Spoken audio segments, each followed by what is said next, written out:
मैं आपके लिए वीडियो बनाने में दिल से मेहनत करता हूँ, लेकिन जब मैं देखता हूँ कि आप मेरे वीडियो देखते हैं पर लाइक या सब्सक्राइब नहीं करते, तो सच में बहुत दुख होता है। ऐसा लगता है कि मेरी सारी मेहनत अधूरी रह जाती है। अगर आपको मेरी बात समझ में नहीं आती, तो मैं और क्या कहूँ? बस यही उम्मीद है कि एक दिन आप मेरी मेहनत को समझेंगे और उसका सम्मान करेंगे। कमरे में तनाव का माहौल पहले से ही गहराया हुआ था। शांगुआन फेक्सियोंग माथे पर हाथ रखे असमंजस में डूबा हुआ था। उसकी सोच में बार बार यही प्रश्न गूंज रहा था कि क्या किया जाए। हर कोई अपने अपने विचारों पर अड़ा हुआ था और यह बहस दिन से रात और रात से सुबह तक खिंच चुकी थी। अचानक कमरे का दरवाजा जोर से खुला। एक तेज आवाज ने सन्नाटे को चीरते हुए पूरे माहौल को हिला दिया। आवाज में इतनी घबराहट और बेचैनी थी कि सभी का ध्यान तुरंत उस ओर चला गया। गृहस्वामी, ये बहुत बुरा हुआ है। वह सबकी निगाहें दरवाजे की ओर घूम गई। वहां खड़ा संदेशवाहक हाँफ रहा था। उसकी सांसें उखड़ी हुई थीं और चेहरा चिंता से सफेद पड़ चुका था। ऐसा लग रहा था जैसे कोई गंभीर संकट सिर पर आ खड़ा हो। शांगुआन फेक्सियोंग तुरंत सतर्क हो गया। उसकी भौहें सिकुड़ गईं और आवाज में गहराई आ गई। उसने कड़े स्वर में कहा, क्या हुआ? साफ साफ बताओ, इतना घबराने की जरूरत नहीं। लेकिन संदेशवाहक की घबराहट इतनी ज्यादा थी कि वह शब्दों को ठीक से कह भी नहीं पा रहा था। उसके लड़खड़ाते शब्द और हड़बड़ाहट ने कमरे में मौजूद सभी को बेचैनी से भर दिया। कमरे में बैठे लोग, जो अभी तक बहस में उलझे हुए थे, अब पूरी तरह शांत हो गए थे। सभी की निगाहें अब उस संदेशवाहक पर टिक गई थीं, जो कुछ ऐसा बताने वाला था जिससे स्थिति और गंभीर हो सकती थी। शांगुआन फेक्सियोंग ने गहरी सांस लेते हुए खुद को संभाला और ठंडी लेकिन दृढ़ आवाज में कहा, धीरे बोलो, क्या हुआ है? कौन सा खतरा आया है? संदेशवाहक ने हड़बड़ाते हुए कहा, गृहस्वामी बेली जिंगवेई और डैन किंगशेंग, वे अभी महल के बहुत करीब हैं और ऐसा लगता है कि उसकी बात पूरी नहीं हो पाई थी कि कमरे में मौजूद सभी लोगों के चेहरों पर तनाव की लहर दौड़ गई। उनके चेहरों पर छाई गंभीरता अब उनकी स्थिति को और अधिक जटिल बना रही थी। सामने के आंगन में ठंडी घास पर पत्थर की बेंचों के बीच एक विचित्र दृश्य था। पत्थर की मेज के पास चाय का कटोरा हाथ में पकड़े एक वृद्ध व्यक्ति धीरे धीरे घूंट भरता जा रहा था। उसके हर हाव भाव से एक अद्भुत आत्मविश्वास और शांति झलक रही थी, लेकिन उसके चारों ओर एक अजीब सा दबाव मंडरा रहा था। वह व्यक्ति और कोई नहीं बल्कि प्रसिद्ध ड्रैगन तलवार राजा डैन किंगशेंग था। उसके पास खड़ी एक पतली सी युवती, जो स्पष्ट रूप से परिवार के सदस्यों में से थी, असहज महसूस कर रही थी। उसकी आंखों में चिंता झलक रही थी और वह हर थोड़ी देर में चुपके से पीछे की ओर देख रही थी, मानो किसी का बेसब्री से इंतजार कर रही हो। डैन किंगशेंग ने उसकी बेचैनी को भांप लिया और हल्की सी मुस्कान के साथ कहा, पुरानी लड़की, ये क्या घबराहट है? बूढ़ा आदमी बस यहाँ मास्टर गू का इंतजार कर रहा है। अगर तुम्हें कोई और काम है तो जाकर निपटा लो। बूढ़ा आदमी यहाँ खुद को संभाल लेगा। युवती ने संकोच भरे स्वर में जवाब दिया, महाशय, अगर मैं आपको यहाँ अकेला छोड़ दूं और कोई आपकी आवभगत न करे तो मेरे भाई नाराज हो जाएंगे। यदि मुझसे कोई असभ्यता हो जाती है तो कृपया क्षमा करें। डैन किंगशेंग ने उसकी बातों को हल्के में लेते हुए जवाब दिया, हे, तुम्हारी चिंता बेवजह है। बूढ़ा आदमी किसी साधारण इंसान की तरह ही है। मुझे बस एक साधारण बूढ़े के रूप में देखो। ज्यादा विम्रता दिखाने की कोई जरूरत नहीं है। यह मुझे असहज कर देगा। युवती ने जबरन मुस्कुराते हुए सिर हिलाया। ड्रैगन तलवार राजा इतना सरल और विनम्र कैसे हो सकता है? आपकी तुलना किसी साधारण बूढ़े से करना संभव ही नहीं है। डैन किंगशेंग ने हल्के से सिर झुकाया और गंभीरता से कहा, ठीक है, अगर यह तुम्हें सहज करता है, लेकिन अब यह बेहतर होगा कि मुझे अंदर ले चलो। मास्टर गू को शायद आने में देर हो रही है। पिछवाड़े में जाने पर ही कुछ बात बनेगी। युवती का दिल तेजी से धड़कने लगा। वह यह स्थिति संभालने के लिए पूरी तरह से तैयार नहीं थी।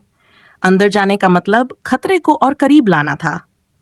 लेकिन डैन किंगशेंग के कहे शब्दों में इतनी स्पष्टता और अधिकार था कि विरोध करना असंभव हो गया। उसने थोड़ा सिर झुकाया और जवाब दिया, जैसा आप चाहें महाश। उसके हर कदम के साथ उसकी बेचैनी बढ़ रही थी, लेकिन चेहरा संयमित बनाए रखना उसकी विवशता थी। अंदर का माहौल और भी गंभीर होने वाला था। डैन किंगशेंग धीरे धीरे अपनी जगह से उठ खड़ा हुआ और पिछवाड़े की ओर बढ़ने के लिए तैयार हुआ। ये उसकी हरकत देखकर शांगवान किंगयान का चेहरा अचानक जम सा गया, पर जल्द ही उसने अपने भीतर की हलचल को दबाते हुए कहा, वांगफू के भव्य महल की तुलना में ये झोपड़ी साधारण है, यहाँ कुछ भी विशेष नहीं है। कहीं आप इसे देखकर मजाक न करें। डैन किंगशेंग ने हल्के से हंसते हुए जवाब दिया, अरे बात झोपड़ी या महल की नहीं होती। पहाड़ ऊंचा हो न हो, लेकिन अगर उसकी पहचान है तो वह महान है। पानी गहरा हो न हो, लेकिन उसमें अगर आत्मा है तो वह विशेष बन जाता है। यह छोटा सा घर भी अपने आप में अद्वितीय है। क्यों चिंता करती हो? उसके आत्मविश्वास से भरे शब्दों के बीच डैन किंगशेंग ने बिना किसी परवाह के पिछवाड़े की ओर कदम बढ़ाया। हिस! शांगुआन किंगयान ने घबराहट भरी सांस खींची। उसकी आंखें भय और असमंजस से भर गई थीं। उसे कुछ समझ नहीं आ रहा था कि उसे रोकने का बहाना कैसे बनाए। वह हड़बड़ाकर उसके सामने आ खड़ी हुई और लगभग गिड़गिड़ाते हुए बोली, मास्टर तलवार राजा, यहाँ देखने लायक कुछ भी नहीं है। आप बस यहीं बैठें, चाय पिएं और थोड़ा आराम करें। पिछवाड़े जाने का कोई कारण नहीं है। डैन किंगशेंग ने उसके चेहरे की रंगत को गौर से देखा और भौंने उठाकर पूछा, बूढ़ी लड़की, तुम्हारा चेहरा इतना पीला क्यों लग रहा है? क्या फिर से तबीयत बिगड़ गई है? शांगुआन किंगयान ने तुरंत सिर झुकाया और कहा, हाँ, शायद मैं थोड़ा अस्वस्थ महसूस कर रही हूँ। डैन किंगशेंग ने मजाकिया लहजे में कहा, तो दवाई लो और आराम करो। तुम बूढ़े आदमी के साथ परेशान क्यों हो रही हो? बूढ़ा आदमी अकेले ही यहाँ थोड़ा घूम लेगा। शांगुआन किंगयान ने उसकी हंसी पर कुछ नहीं कहा, लेकिन उसकी घबराहट उसके पूरे शरीर से झलक रही थी। वह लगभग रोने वाली थी, लेकिन इससे पहले कि वह कुछ और कह पाती, अचानक एक जोरदार हंसी ने हवा को थाम लिया। यह आवाज जैसे उसके कानों के लिए संजीवनी थी। हा, मास्टर तलवार राजा का हमारे साधारण से घर में आना हमारे लिए सौभाग्य की बात है। आप जैसे प्रतिष्ठित व्यक्ति का आगमन हमारी इस छोटी सी जगह को समृद्ध कर देता है। कृपया बताइए, आपने यहाँ आने की कृपा क्यों की? सबकी नजरें उस ओर घूम गईं। ये जुओ फैन था, जो अपने इत्मीनान भरे कदमों से आगे बढ़ रहा था। उसकी शांत चाल और स्थिर आवाज ने पूरे माहौल को जैसे थाम लिया हो। शांगुआन किंगयान ने पीछे मुड़कर देखा और राहत की गहरी सांस ली। उसके चेहरे पर पहली बार एक सुकून भरी मुस्कान आई। चचेरा भाई, आप आ गए। उसकी आवाज में गहराई तक बसी हुई राहत साफ झलक रही थी। जुओ फैन ने उसे शांत रहने का संकेत देते हुए कहा, यानर, तुम्हारी तबीयत अभी भी ठीक नहीं है। जाओ, कमरे में जाकर थोड़ा आराम करो। यहां से आगे मैं मास्टर तलवार राजा के साथ बात कर लूंगा। शांगुआन किंगयान ने सिर झुकाते हुए आज्ञाकारी स्वर में कहा, ठीक है। डैन किंगशेंग के पास से गुजरते हुए उसने विनम्रतापूर्वक झुककर अभिवादन किया और पीछे की ओर चली गई। जैसे ही वह वहां से निकली, उसके कदमों में हल्कापन आ गया, मानो उसने अपने कंधों से एक बड़ा बोझ उतार दिया हो। डैन किंगशेंग ने उसकी जाती हुई आकृति को देखकर हंसते हुए कहा, हे, ये लड़की तो पिंजरे से निकले पक्षी की तरह उड़ रही है। ऐसा लगता है कि वह सचमुच मुझसे डर गई थी। जुओ फैन ने उसकी बात सुनते हुए हल्की मुस्कान के साथ कहा, क्या आप जानते हैं, डराने का काम आपसे बेहतर शायद ही कोई कर सके। आखिर 9 तलवारों का राजा अचानक से किसी के दरवाजे पर आ जाए तो क्या डरना स्वाभाविक नहीं है? डैन किंगशेंग ने हंसते हुए सिर हिलाया और कहा, हो सकता है, लेकिन इतनी डरपोक मेहमान नवाजी पहले कभी नहीं देखी। जुओ फैन ने मजाकिया लहजे में कहा, महाशय, आपको पता होना चाहिए कि यह सिर्फ डरपोक मेहमान नवाजी नहीं है, यह सतर्कता है। यहाँ की हर दीवार के पीछे राज छिपे हैं, और अगर वह परत टूट गई तो कोई भी सुरक्षित नहीं रहेगा। इसलिए बेहतर होगा कि हम यहीं बैठकर बात करें। पिछवाड़े की तरफ जाना कुछ अच्छा संकेत नहीं होगा। डैन किंगशेंग ने अपनी दाढ़ी पर हाथ फेरते हुए हंसकर कहा, तो इसका मतलब यह है कि मुझे यहाँ बैठकर रहना होगा? ठीक है, जैसा तुम चाहो, लेकिन जो भी हो, इन लोगों का डर देखना थोड़ा मजेदार है। जुओ फैन ने उसकी हंसी पर हल्की मुस्कान दी और पत्थर की बेंच की ओर इशारा करते हुए कहा, तो आइए यहाँ बैठकर बात करते हैं।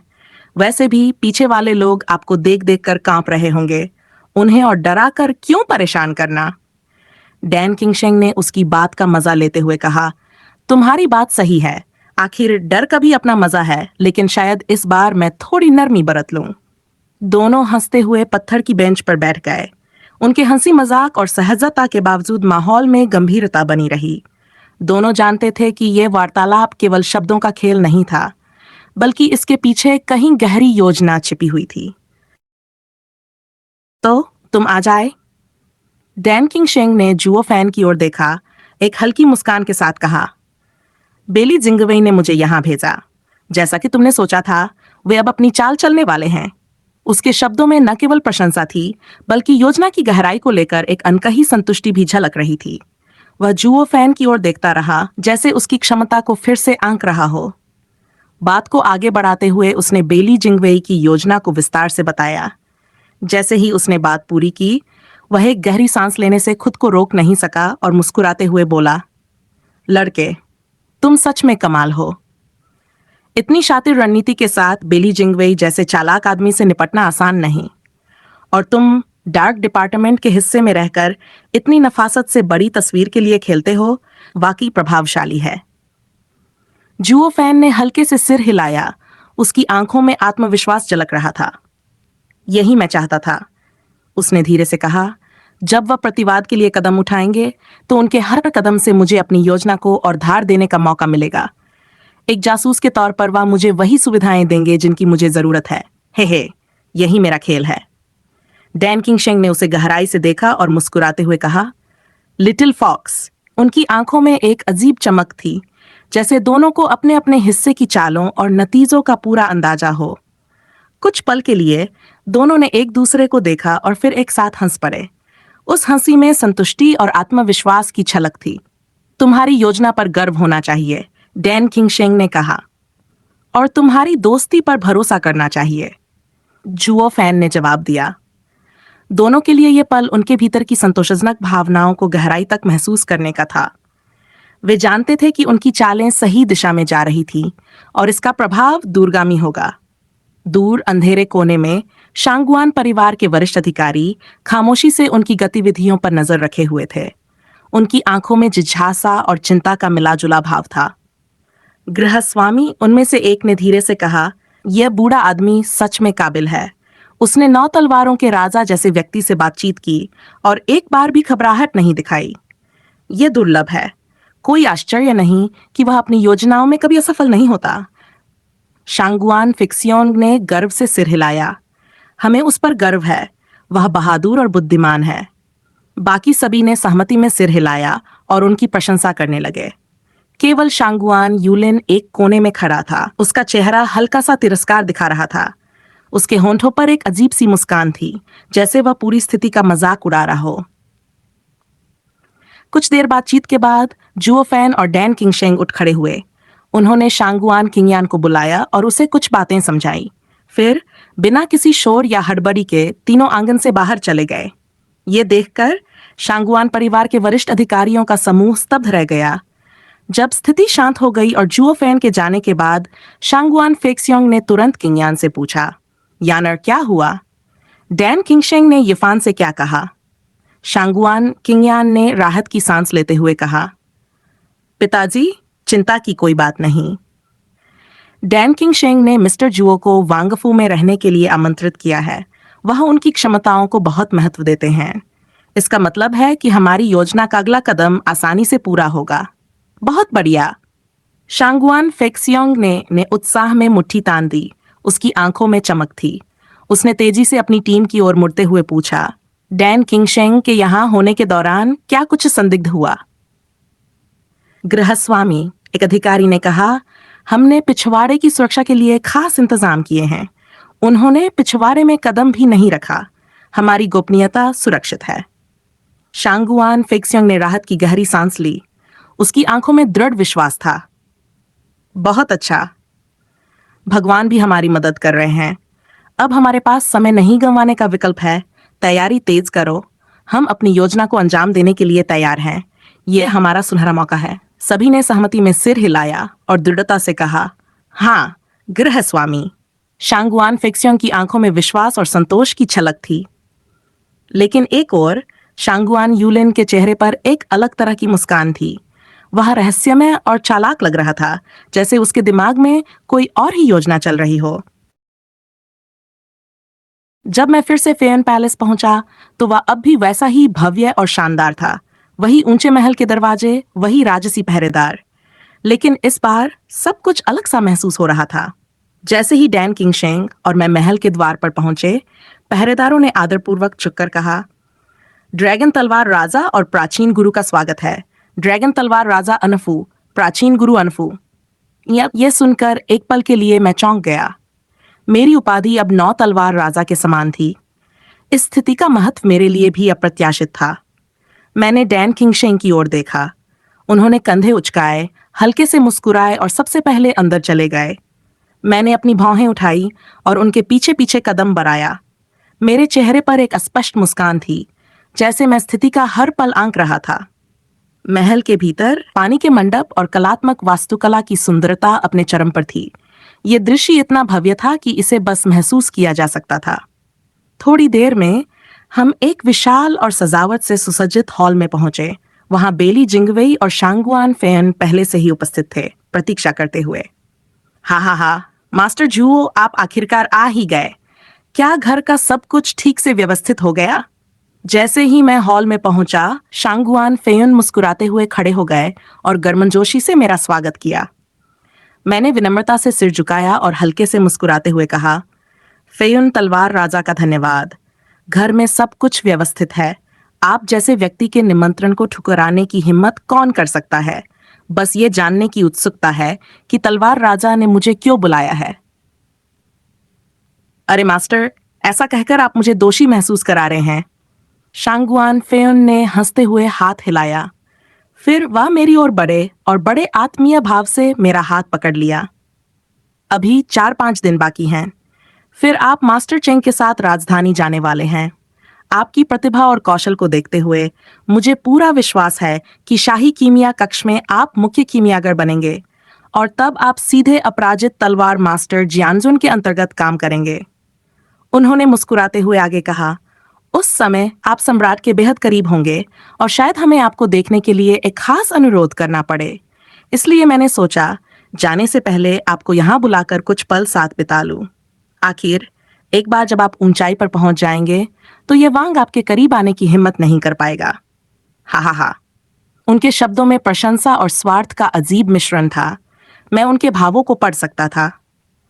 तलवार राजा का आशीर्वाद इतना महान है कि मैं उसे स्वीकार करने की हिम्मत नहीं कर सकता। मैंने उनकी प्रशंसा का जवाब विनम्रता से दिया, परंतु अंदर ही अंदर मैं उनके इरादों को भलीभांति समझ रहा था। शांगुआन फेन के ये शब्द सिर्फ दिखावा थे। वे मेरी क्षमताओं का लाभ उठाने और मेरी योजना को भांपने की कोशिश कर रहे थे। उन्होंने रिश्ते को इस तरह से प्रस्तुत किया था जैसे ये बेहद निकट हो, ताकि कोई भी उनकी मंशा पर शक न करे। लेकिन मैं जानता था यह सब उनकी योजना का हिस्सा था। मैंने चारों ओर देखा। यह स्थान वही था जो शांगुआन खिंगयान के नक्शे में चिन्हित लापता बिंदुओं में से एक था। इसका मतलब था कि वे चाहते थे कि मैं यहां आकर अपने दिमाग और सूझबूझ का इस्तेमाल करूं। जैसे ही मैं स्थिति पर विचार कर रहा था, बेली जिंगवेई भी मुस्कुराते हुए उठे। उन्होंने हंसते हुए कहा, मैंने कभी नहीं सोचा था कि फेयन तलवार राजा, जो हमेशा अपने विचारों में उलझे रहते हैं, अब समझदारी के साथ मित्रता निभाना सीख गए हैं। वाकई समय बदल रहा है। उनके शब्दों में गहरा अर्थ था। यह सुनकर मैं शांत रहा। मैं जानता था कि हर कोई यहाँ किसी न किसी उद्देश्य से था। मेरी मुस्कान और आंखों की स्थिरता ने मेरे भीतर की दृढ़ता को नहीं छलकने दिया। अब यह मेरी चाल चलने का समय था।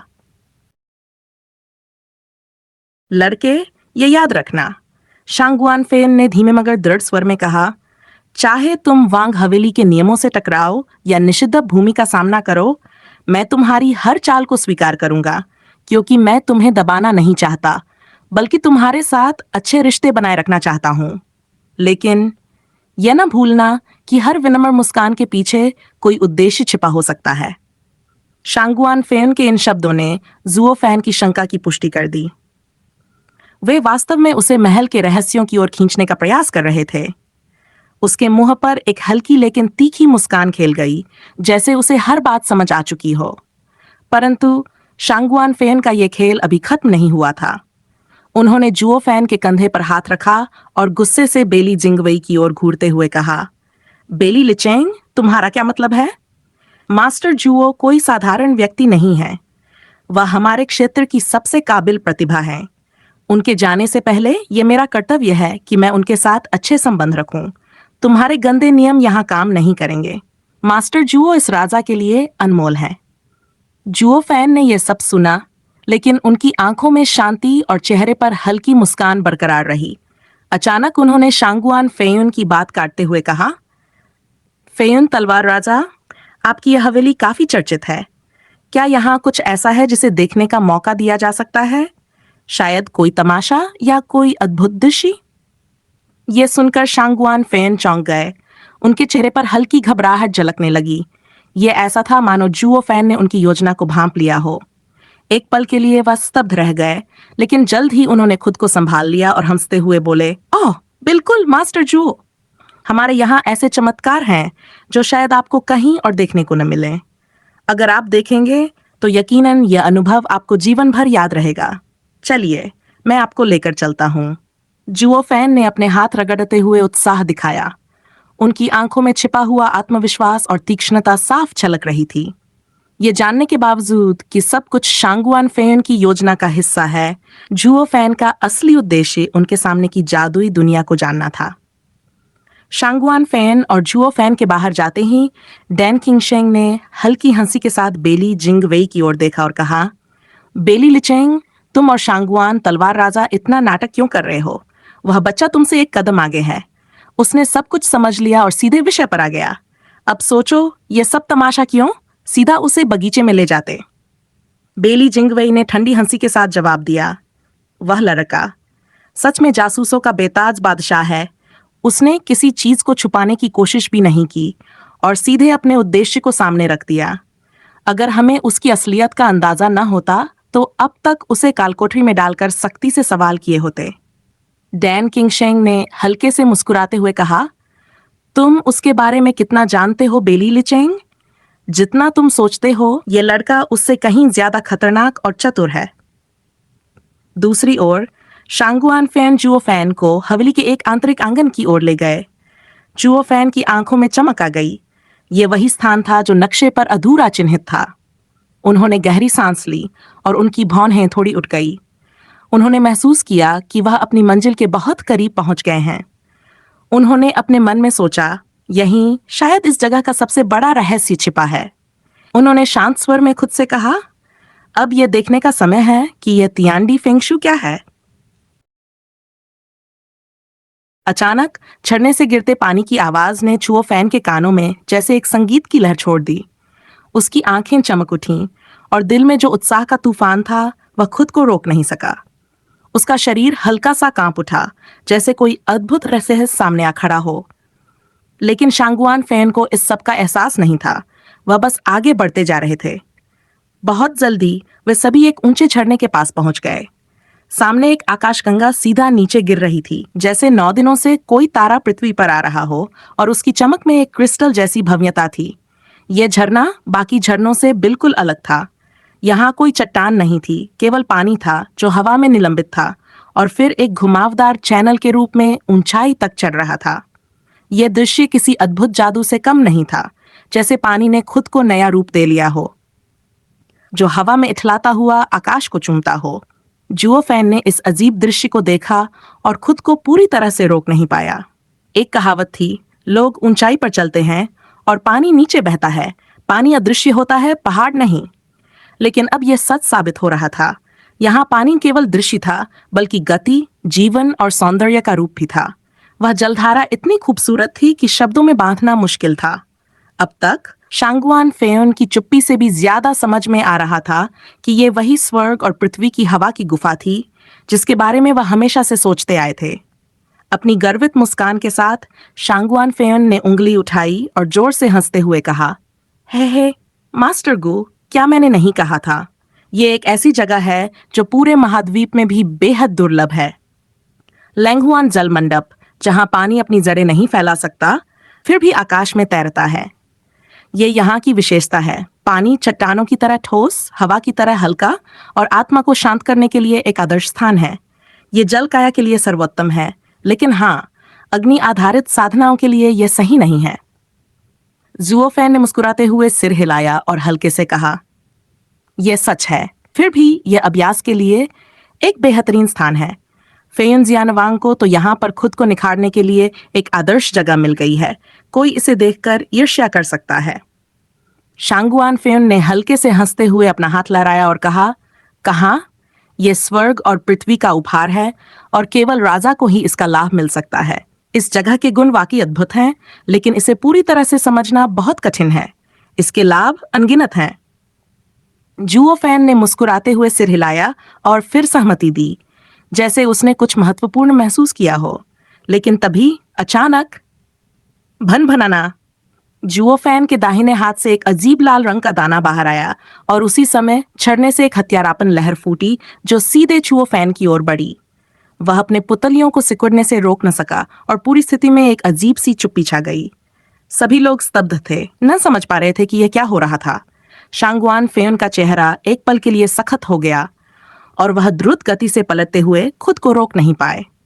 इस महल में शांगुआन परिवार कभी भी किसी के जीवन को खतरे में डालने की बात नहीं सोचता था।